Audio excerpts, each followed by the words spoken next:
All right, everybody, welcome to the Savannah Business Show. No, take that back. Welcome to the Razzcast. It's a habit. Welcome to the Razzcast, podcast in Savannah, where I interview interesting people.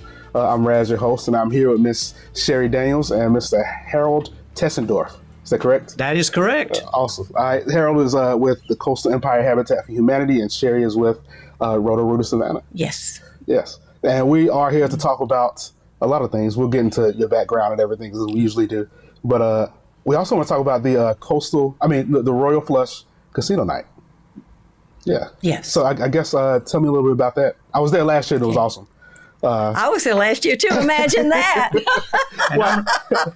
And I will be attending this year, so I'm really looking forward to experiencing all this fun that you keep telling me. It's hysterical. It's how do you go have a great night and go home feeling like you did something really wonderful, and it's the best, and the tickets are so reasonably priced. And last year people had the best time because it's unlimited bar access with excellent liquor for those that want. Yeah. The food is phenomenal, and you have 15 tables of gaming. So everything from a craps table to, what was it, blackjack? And I know we had a Texas Hold'em high roller table. And I mean, it was so much fun. A band.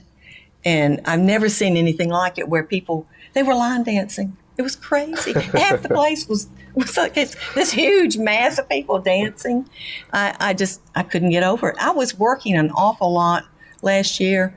This year I'm bringing an extra person so I can get out there and have some fun too. Right. I really enjoyed it. And we're bringing the same band back because they did such a good job. But there are changes. Changes. What are the changes? What did you add? What did you take away?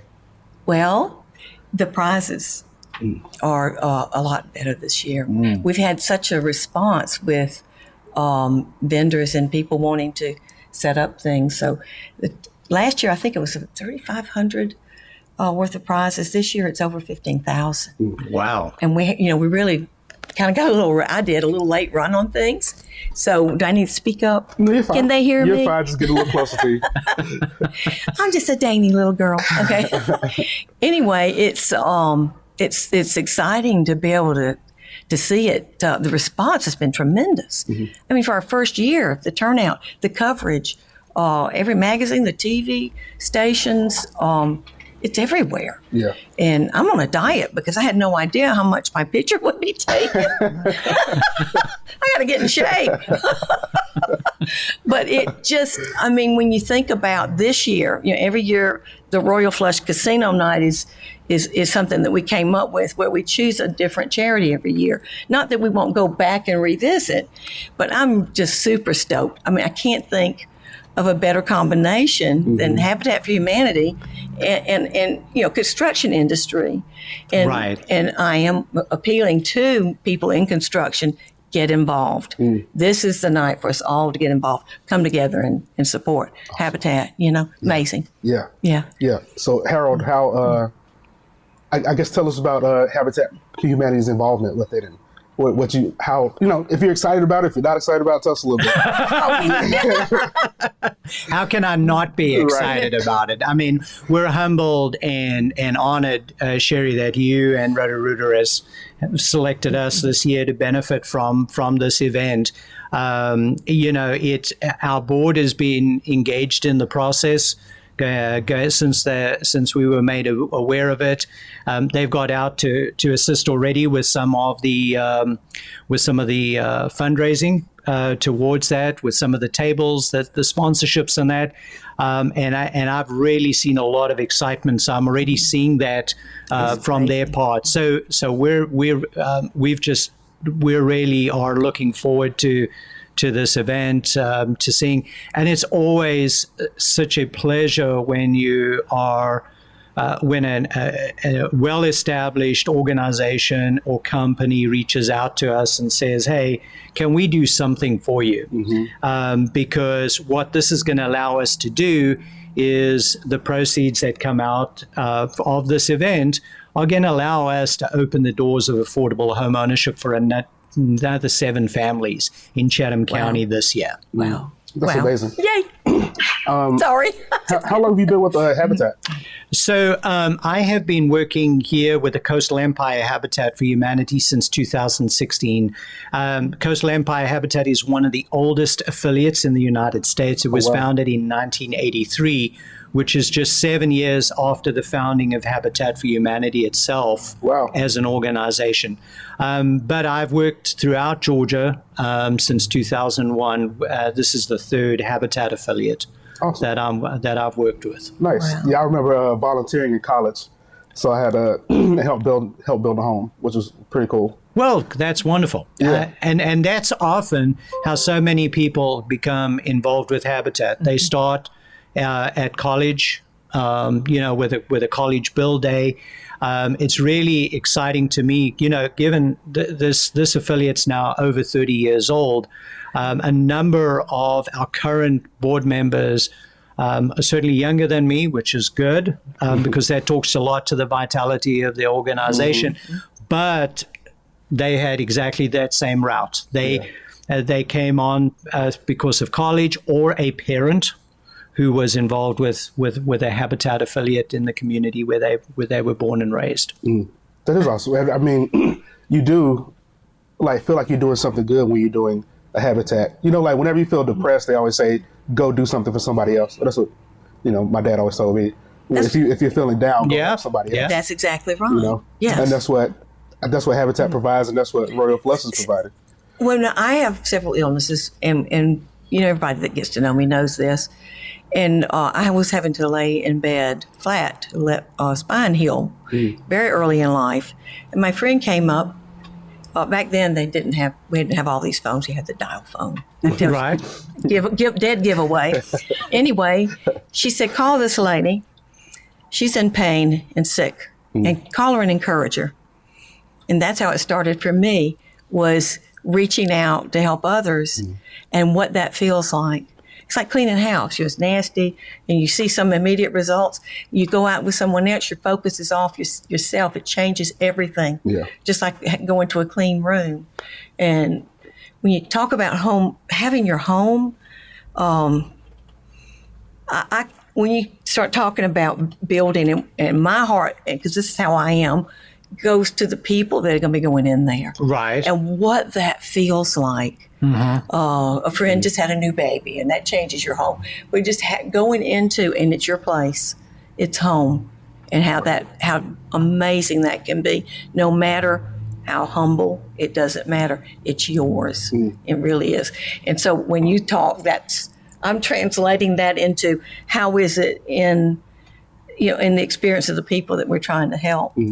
And I guess we have stories. I mean, how do you determine who you'll be helping? Right. So 2 things, and remind me to come back and talk a little bit more about that impact, because you hit on such a key point about what owning a home allows a family to do.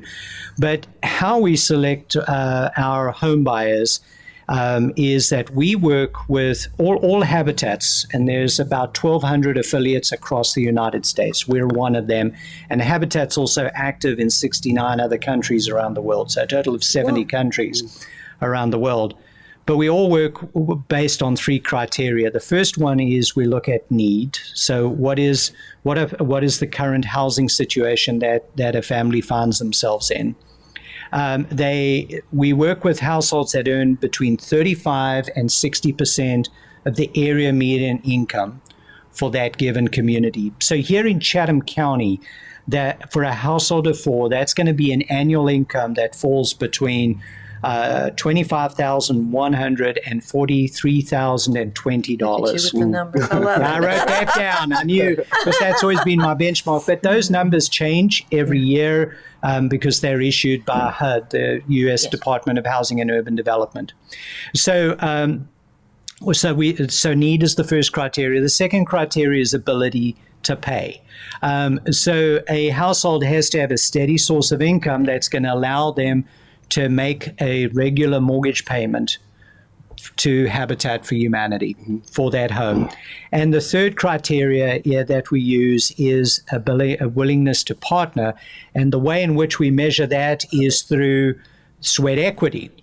So just to say, if a household is falling between those criteria, people may say, well, why do you choose those in that income range? Essentially, a household that's in that income range may have a steady source of income. They're already paying a lot for rent, but they will not qualify for a conventional mortgage. Okay, so this is meeting a need that the conventional banking sector is not meeting. So they contribute 350 hours of sweat equity, working on the construction of their house, the house of other homeowners. That's often working alongside volunteers, acquiring a lot of those skills that's going to allow them to maintain their home.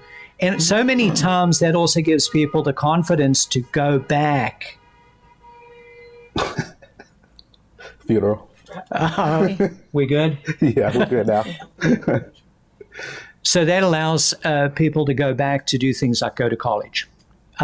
So a lot of times it gives the home buyer that confidence to do that. So we bring together those partner families. We bring them together with donors, right? Like the proceeds from this event, in-kind donations and volunteers. We build a safe, energy-efficient home. Our houses here are around 1,200 square feet of heated and cooled space. That's our 3-bedroom, 2-bathroom home. When the house is completed, we sell it to our partner families at no profit and no interest. Those monthly mortgage payments that they make to us, we add to more donations, allow us to build more homes. And so thus far, we've served 151 homes, partner families. We're finishing off a house just down the street from here. Nice. It's actually finished here on Skidaway in Bayberry. Maybe that's what they were doing. Yeah. Celebrating. No, not yet. Not yet. We've just completed the construction, but that will be our 152nd home. Wow. That we've completed since the founding of this affiliate. Wow. Since 1983. Wow. How many homes do you build on average a year then?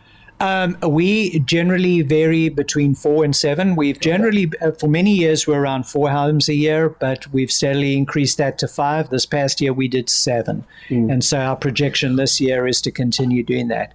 The majority of our homes have been built within the city limits of Savannah. Okay. But we've also now building not only in Savannah, but also in Garden City as well, because both of those local governments want to see more investment in home ownership.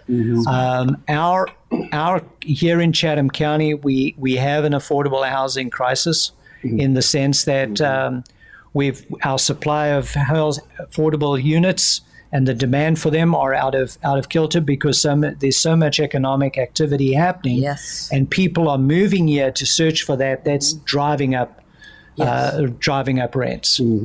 So one of the things that has struck me, this is the third affiliate I've worked with, has been the fact that in the other 2 affiliates I worked in, a lot of people had a stable place where they were living prior to becoming a Habitat homeowner. May not have been the safest, but they had a place.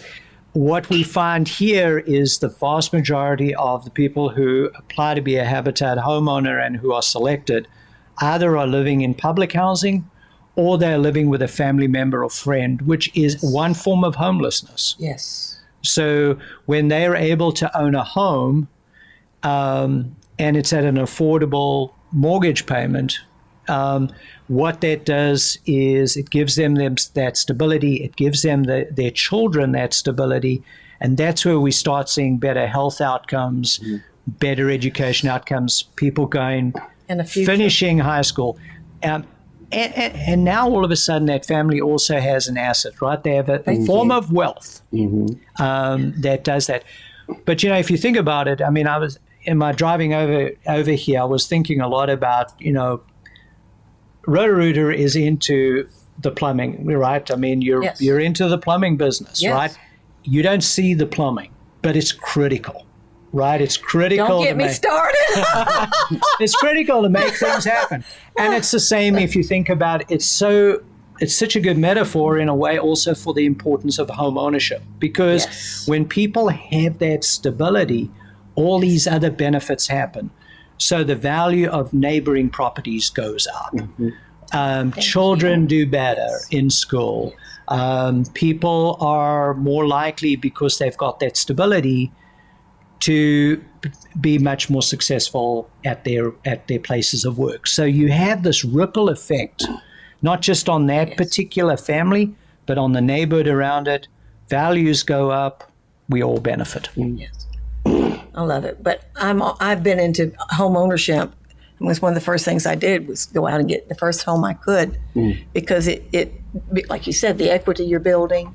I'm assuming that everybody understands that before you get into this program, you understand there's sweat equity and then there's continued equity. Right. And what that does for you, you don't continue to have rent, the raising of the rent, and you're locked in, and like you said, that's all those kind of details are where your stability comes from, and the sure knowledge that I have a home. It's just incredible what it can do to the whole attitude of where you are positioned in this world.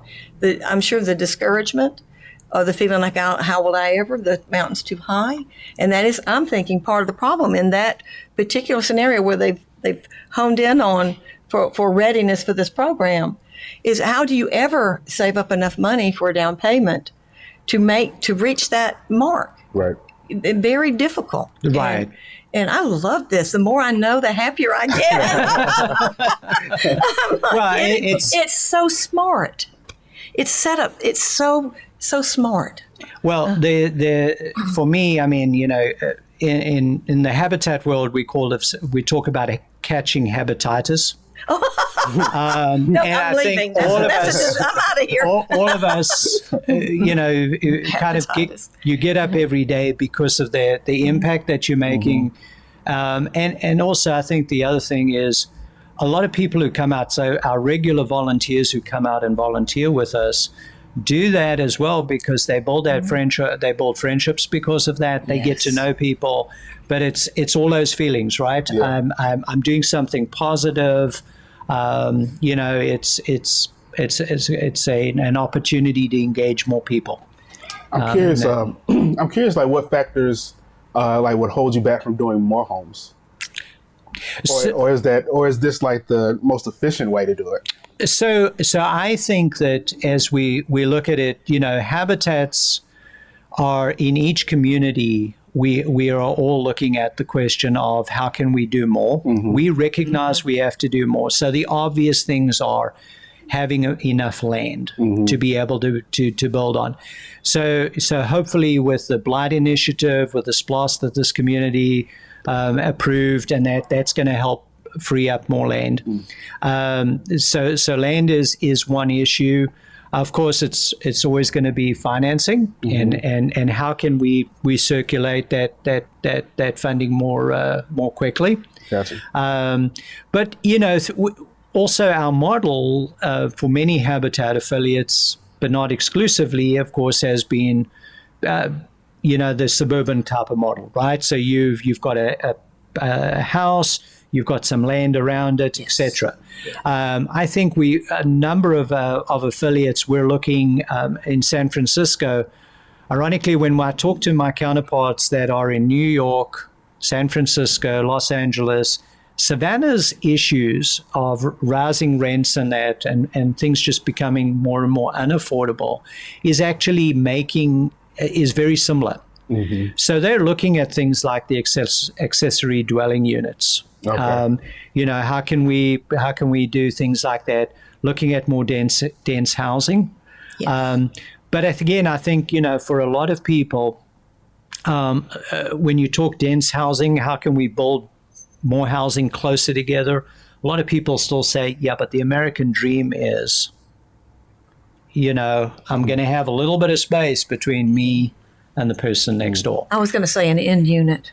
Yeah. In a condo. I would go for the end unit. Yeah, we all want to go for the end units, right? That's kind of where I am at. Yeah.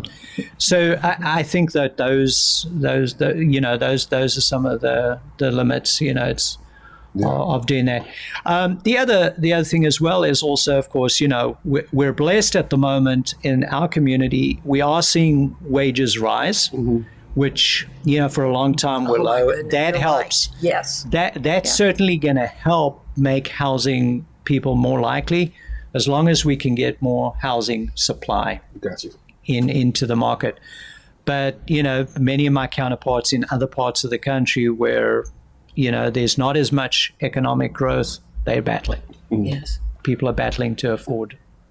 Got you. Another question. So I'm a millennial, I think. And so like millennials, we jump from job to job and go from this opportunity to this opportunity, but you've been with Habitat for 20 years now. So like what keeps you at Habitat? Like why, what about the mission of Habitat keeps you there? So I think the mission, for me, what attracted me to Habitat for Humanity, and I'll tell a short story to be able to do that. So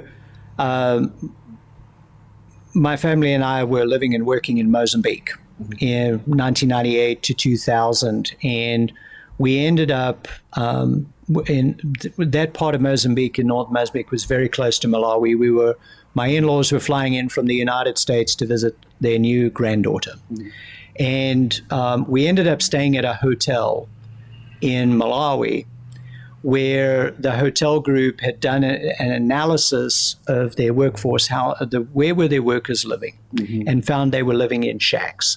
And they went, why would somebody want to come to Malawi to enjoy the lake and all that when their workers had no access to running water or even a latrine or anything like that? So they partnered with Habitat for Humanity to build their workforce housing. And then they wrote about it in the hotel book. So I didn't have anything to read. I opened that in-house magazine, the top you only want to read if you have nothing else to read. And there was the story about Habitat, and that was the start for me. And so when we came back to the United States, I decided I wanted to work with either Habitat or Heifer Project, and the opportunity came with Habitat. Awesome. But for me, I think it talks to it's an opportunity to put your faith into action. I like that. And then also just the fact that it's a crazy kind of functional business system. I mean, there's a lot of business discipline that goes into making Habitat work. We've got to get things, we've got to build a quality product as efficiently as we can. We have to be very wise stewards of the resources that donors entrust to us. But I was really captured by the whole fact that you change somebody's life when they have that stability. Bingo. Yeah. It's like mama and daddy. That's what I was thinking. If you don't have mom and daddy to help you get that down payment and get you into a home, if you're in the right category, that's it. That's very true. Yeah. It's you didn't ask me how I got into Roto-Rooter.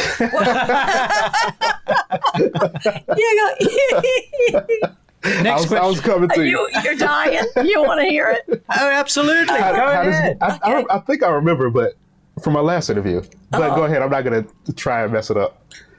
How did you get into Roto-Rooter? I was going on a date with a cute guy. Okay. He was anyway, before he left, he said he had to go do a service call.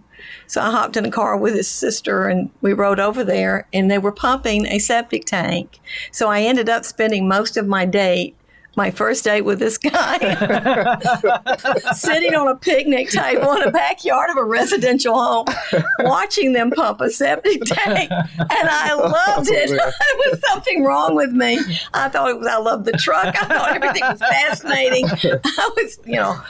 That's awesome. So I don't know what that means, but I've never left. It's been many, many years. I've never left it because, it was, it's similar is that people call up when we're training. We were just interviewing some people today that home, not, getting there. And then once you get there, how critical, plumbing is to that whole scenario. And when it goes wrong, people are panicked because their home is not when it's supposed to be. Yeah. Right. You're driven out of your home. Right. And it produces all kinds of terrible problems. Oh, yeah. And so when they call in, the first thing is, we've got you. It's going to be all right, because home is critical to us. Mm-hmm. I keep saying that. I might as well just put it on a recording and I'll have to sit back. But I guess that's what drives me is that I see the same thing. It is that people are in desperate need. They're terrified. They call. They think they're going to get ripped off. They don't know if they've got enough money. What will this be? What's going to happen in my home? How will I make my mortgage payment to Habitat for Humanity? All of this stuff. And it's our job to get it done and somehow keep the costs down. That's our biggest problem. Right. Finding the skill set, which interests me when you're trying to do these homes and everything. I can only imagine. You said you have a nice business plan, and then I was going to say, and then we start the construction phase, and the whole world starts showing us. Of course, we're going to have a hurricane right now. Oh man, yeah. That's part of it. But that everything that centers around the home touches lives in a huge way, and you can take advantage of people. And our goal is never to do that. So we have to really, everything has to be checked. Every invoice has to be checked, and we have to just watch it like a hawk. But because I will not drive that bus, as they say. Yeah. You know what I mean? Yeah. But I am super thrilled to be sitting here and on this journey. This is going to be a really good partnership. No, I feel so as well. I mean, we're already having fun. It's only going to get better. That's true. That's awesome. And home is important. I recently did the Ancestry DNA. Oh, good for you. Okay. I want to do it, but I'm an okay boomer. So, don't say okay around me. I don't want that title. I'm going to write a funny song about it because I think it's hysterical.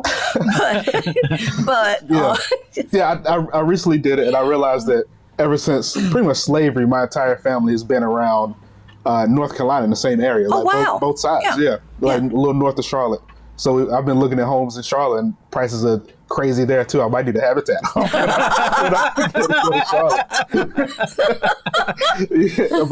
But you're right. Like, so if somebody wants to, if their family's from Savannah, they've always been in Savannah, and they can't afford a home, but they want to be home. Yes. Yeah. What other option do they have? Yeah. Except Habitat. Right.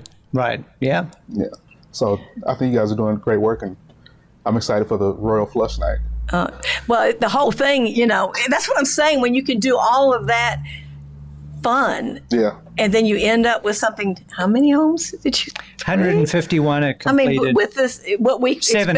It's going to be going into our 2020 Building Futures campaign, which has a goal of raising $400,000 in private funding, and then we'll leverage that with mortgage income and some of our other funding to be able to, to go ahead and get those 7 homes done. It's kind of like buying the match to launch the rocket. That's right. It's unreal. I love it. But the thing that's also so wonderful about it, it's kind of, okay, so let's go back to the house analogy, right? So you've got the plumbing system, you've got the mechanical, which is the electrical, the heating and cooling, the wood and all that type of thing. That's the same way we put all the pieces together in terms of their in-kind donations, the financial donations from all these different sources to build those homes. Yeah. And what's interesting, a lot of times people say, well, just write a grant, get somebody outside the community to put stuff in. Well, it doesn't work like that because those donors are going to sit down, they're going to go, hold on a moment, what's your local community doing? So when you're able to say, hey, look at this event, look at all these people who came together, look what they were able to do, then it makes you that much more competitive to bring resources from outside. Oh, now you fired me up. The goal is formulating very clearly because I also see it as I envision 10, 15, I'm just that way. I used to say 5, now it seems like you have to think 10 years out or more. But concerns about the construction industry and the skill sets that we have a beginnings of a school. I do the licensing and all of this and teaching, and we're getting more serious about some other things. But to increase that, to make sure the next generation is covered, because we're in trouble there, and that's kind of a negative. But the positive is that people are starting to wake up, and that this would highlight you to the construction industry, because I don't want this to be the one time, Right. But even after this event, that we start trying to pull everybody together in a new way. I don't know if that's possible, but I'm a dreamer. And so I always, say, why not? Because you don't know till you try. Yeah. Well, we're talking about it. I mean, I think the beauty of, let's say, a Habitat for Humanity's model is the fact that you can use it also as a training tool, right? So, we did a house last year with the Youth Build program, trying to expose young adults who are working on their GEDs to also being able to go back and acquire some construction skills. We know we're certainly feeling the impact. I'm sure you are. Oh my goodness. We have a major labor shortage for people, particularly in the construction industry and in all of the trades. That's. Excuse me while I don't talk, because as you talk, my mind is mapping out some programs that I could see that could happen in the future that could solve that. I think, oh my goodness, I know this is radio, so I'm going to keep jabbering away, but because I'm just sitting here going, oh my goodness, I see some. It's formulating up there very clearly. We need to talk seriously for the future. This is one of the best sit downs I've ever had.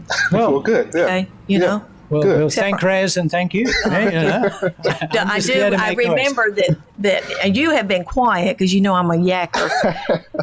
Raz is the best person to interview. I don't know why you let me do this. You're the best person to interview I have ever been with. Well, thank you. And we had something special the last time, so people should go back and listen. To the episode we did. Yeah. I wasn't a blonde. You didn't recognize me when I first walked up, did you? No, I didn't. I saw you strut, and I was like, yes, sir. I'm trying out my new knee. I thought they were going to cast me in the next Planet of the Apes because of the way I would lurch when I walk with my bad knee, and they put you through therapy. So anybody that's listening that's going to have a new knee, especially the ladies, they're going to tell you when you're in recovery, heel down, roll through the hip. That's how you walk. You got to practice walking that way.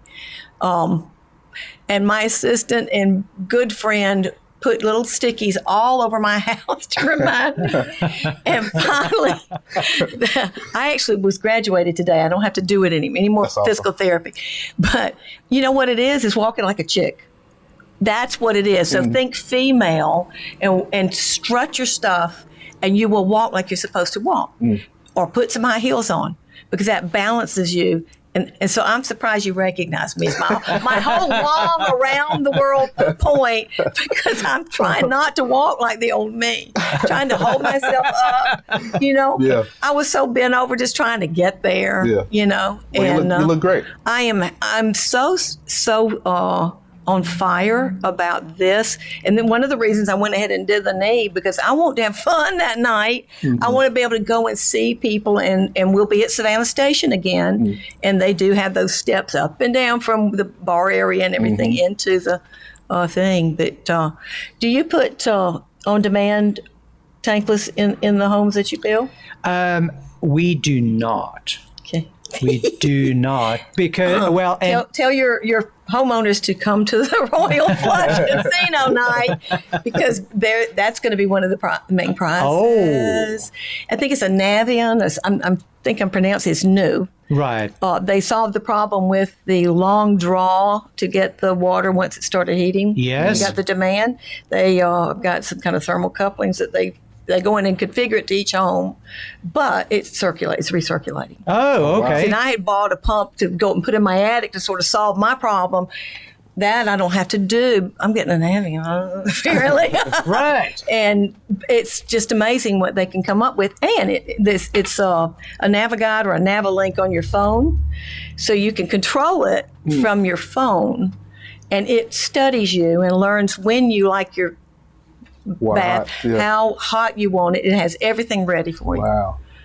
We're gonna be my car is spoiled now. My tankless is gonna be spoiled, but they're giving that away. We are giving that away. Ferguson's Supply has donated the unit, and we're putting in. I'm trying to get my numbers right here. I got some cheat notes. Hold on a minute. I want to make sure I get it right. It is $1,500 worth of labor and parts. Who did this sheet? I did that sheet. It's terrible. Somebody needs to fuss at me. Okay. The materials and parts we've got estimated at $2,000. Right. The labor we've got estimated around $1,500, $2,800 valuation on all the things you would need. So it's a $6,300. Wow. Whopper of a prize. That is a hubba. All you have to do is come buy 2 tickets and come gamble the night away, trade them in for some raffle tickets, and pop them in that little box. And when we draw at the end, somebody's going to walk away with it. That's just one prize. Yeah. Well, wow. We've got cash too this year. Okay. That's what I need. Last year, Roto-Rooter put up $1,000 in cash. This year, we got $2,000 prizes. Awesome. Because people need money. That's awesome. If you won both of them, you could halfway to a down payment on a home. There you go. Well, you're over. Yeah. Because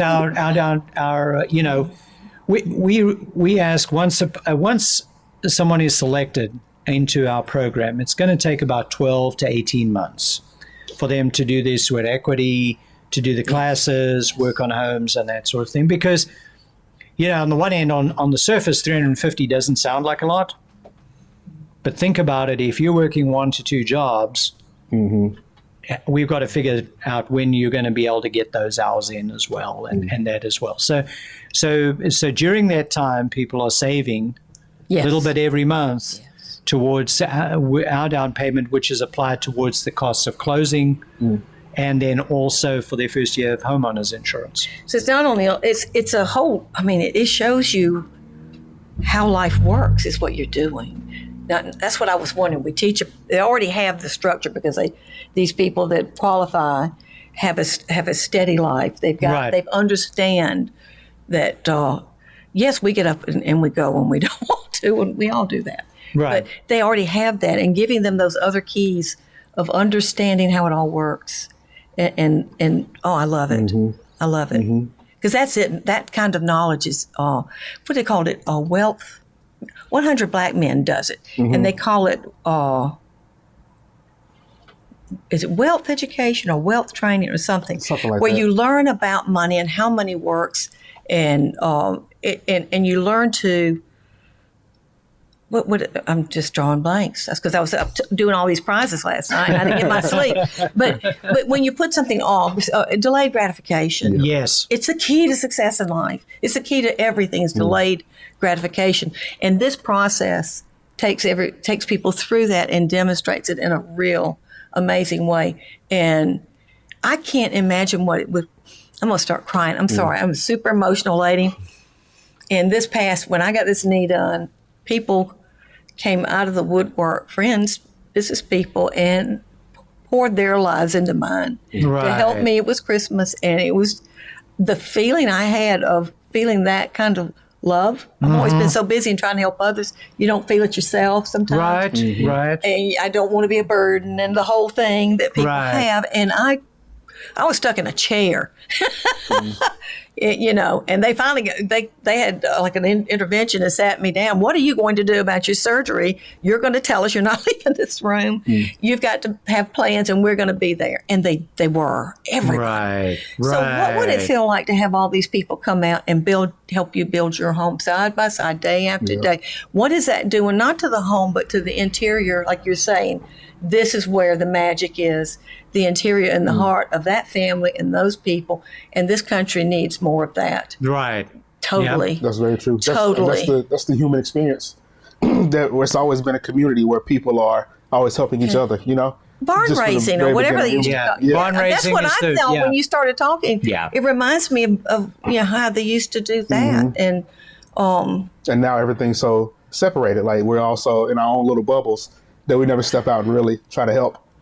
But Habitat allows us to help. And I think you in addition to that, it's the barn raising mentality. I think it's a great, and that's something I think we also hold in trust, right? As Habitat is, as we've moved, as we're moving our offices, we're cleaning and sorting through probably 20 to 25 years of plans. And, I was looking at just the addresses on those plans and going, right, in these houses, this piece of paper translated into a house, which became a home.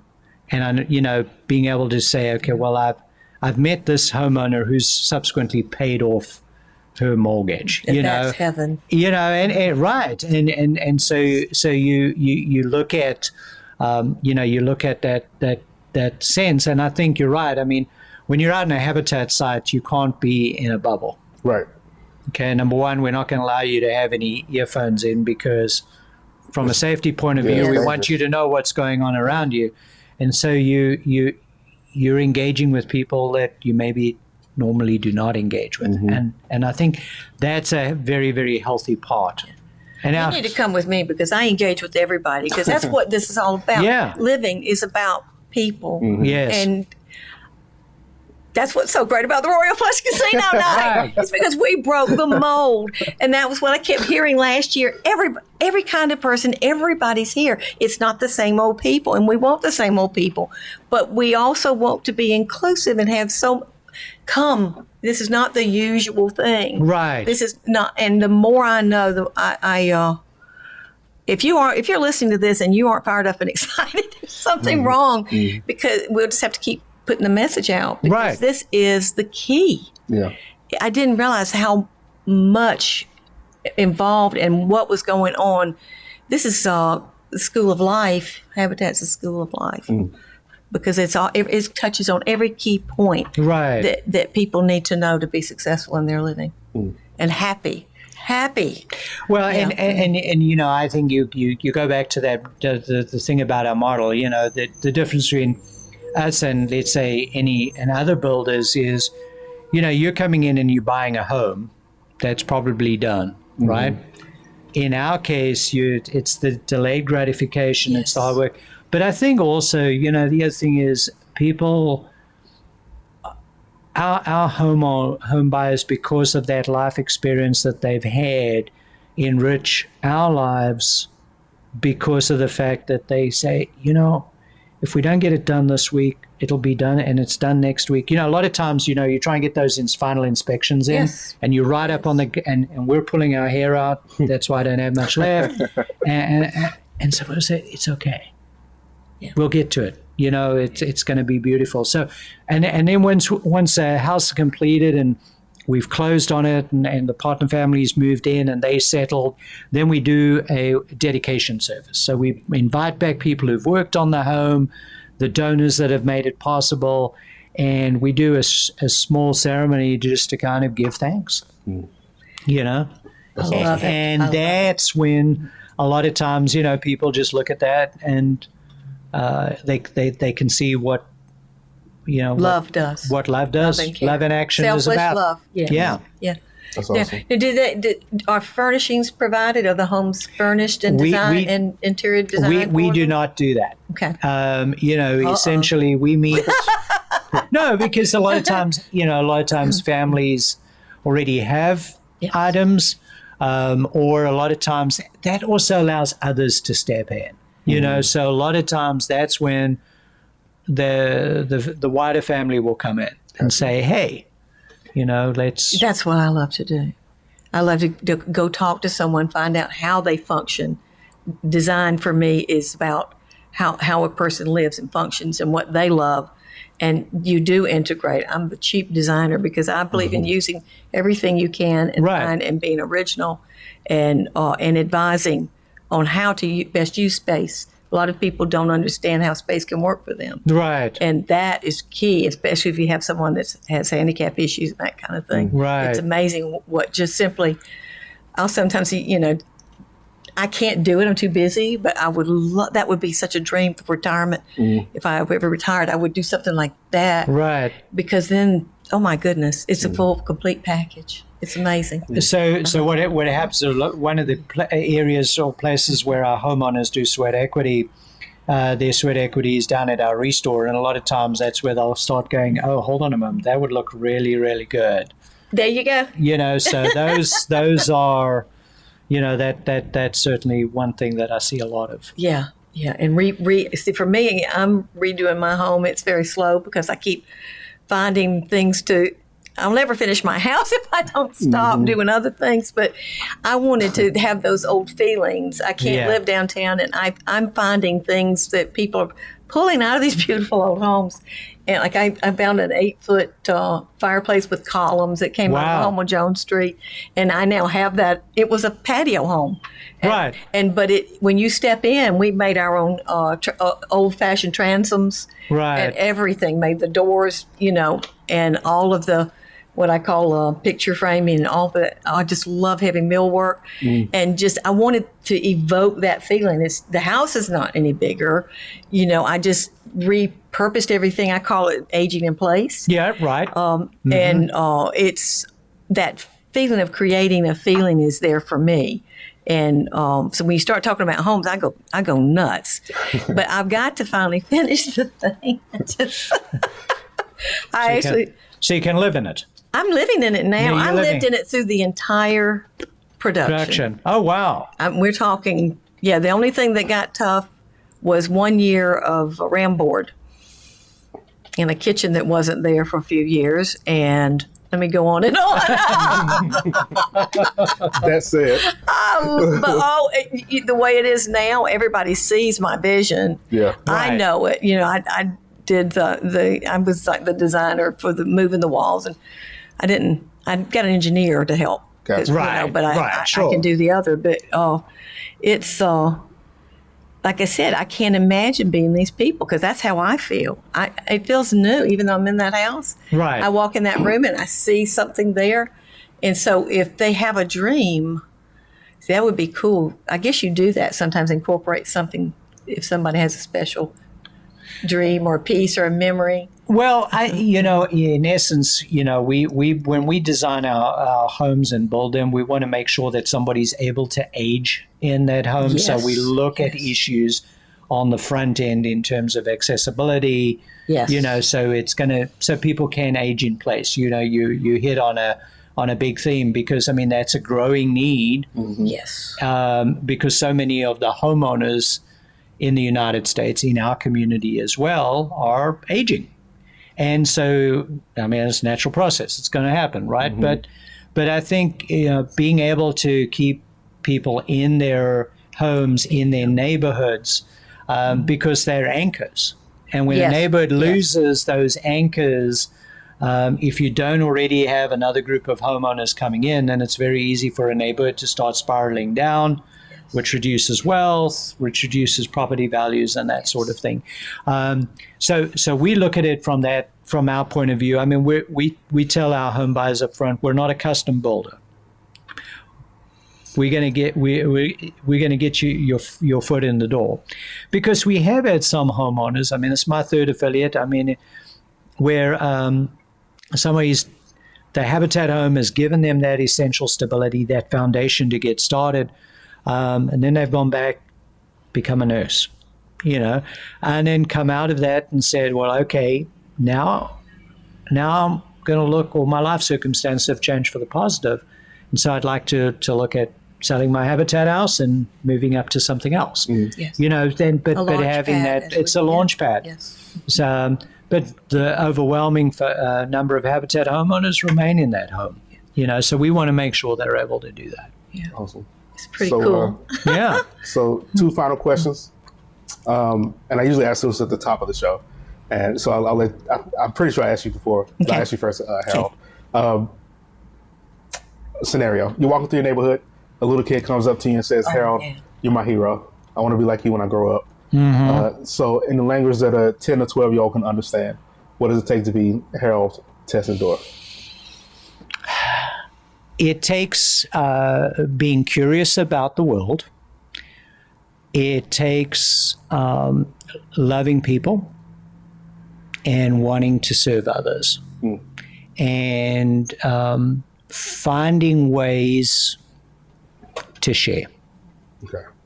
How does that sound? Sounds good to me. It's one of the best questions ever. It is a great question. It makes you think. Do you think? Yeah, I was like, oh my gosh. Goodness. While he was starting to say it, I said, why didn't you all share that question first? I don't remember what I said last time. There's no telling. What would you say now? It's new you, new hair, new knee,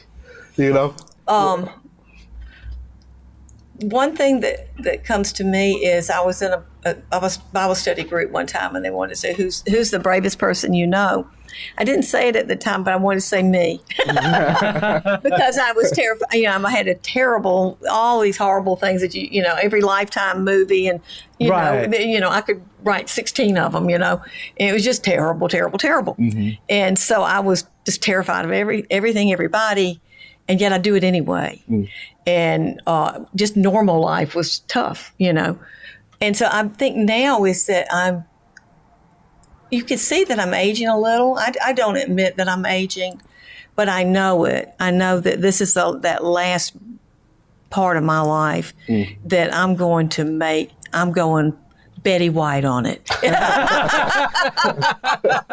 I'm serious. That lady is inspiring. I totally intend to go for it. Since you've met, I've learned to drive a mini excavator and operate that, and I love it. Driving a 40-foot RV with opposable slides. No. And just going for it. Took up electric guitar too now, and just there's no end. Go for it. And you know me, I'm going to say it. Mm-hmm. You should take life like a wash rag and wring everything you can out of it until it's dry. Just wring it out because it's precious. People are precious. Time is precious. And what you do is precious. Totally. I mean, this whole thing is it's so perfect. Right. It is.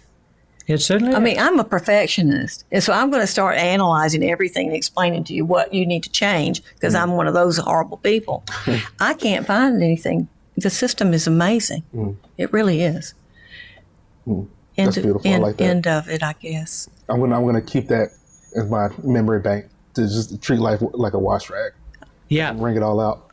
For sure. Yeah, I get it. Now you'll get criticized. Warning. People will. I get criticized all the time. You have too much going on. Had someone get mad at me, and they keep saying, "You still working all the time?" Yes, I love it. Right. Yeah. What's the alternative? How many more jobs can I make with great insurance and how many more opportunities can we make? And how much more can we do? And I'm not stopping. Yeah, and you're winning. That's what a friend told me the other day. Like you're busy, you're going crazy, but you're winning. Like you're living life, you're happy every day. Yeah. So like, why stop? I can't imagine. People sometimes say things to me too because they know I've got pain issues and all this stuff. And I said, I figured it out. If you whine, gripe, and complain, and if I catch myself doing it, I have to really have a little talk, slap myself, stop it. But if you sit around, misery loves company. That's what we always heard. Right. And I said it last time too because I always tell people this. I discovered pretty early, thank God, that positivity draws the crowd. And focusing outside of yourself, like I said, my friend said, focus, call this woman. She instinctively knew to tell me to do that. So, Yes, I talk too much. Yes, I've got way too much going on. You know, I wake up in the morning and yes, my body tells me you're older. Yeah. You know, and I might hear it, but meanwhile, my brain's getting busy thinking about what I'm going to do today. You know, what problem did I solve while I was asleep? Now I know where to go and what direction to go in. And I'm not going to, sadly, I'm not changing. Mm-hmm. I'm going to keep improving it and perfecting this idea of how to go about life. Because that's it. Be brave, go do it. Mm-hmm. Don't care what people think. Mm-hmm. You know, and when they get on the site with Habitat, I can't do it. That's okay, right? Yeah, somebody will show you. We'll show you. Yeah, we'll show you how to do it. See, and that's how you learn. We tell folk is show up with a willing set of hands and a willing heart, and we can make the rest happen. Yep. Because attitude is 95%. So as my son says, you know, attitude is catchy. Is yours worth catching? Ooh, like. So. And my final question: if you had a superpower or ability, what would you choose and why? Is Sherry going first this time? No. I'm going to start crying. What would my superpower would be?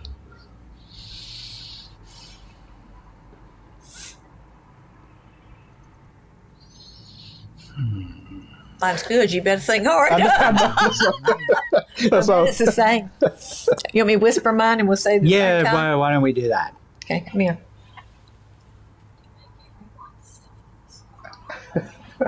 I love that. To make everyone selfless overnight. That would solve everything.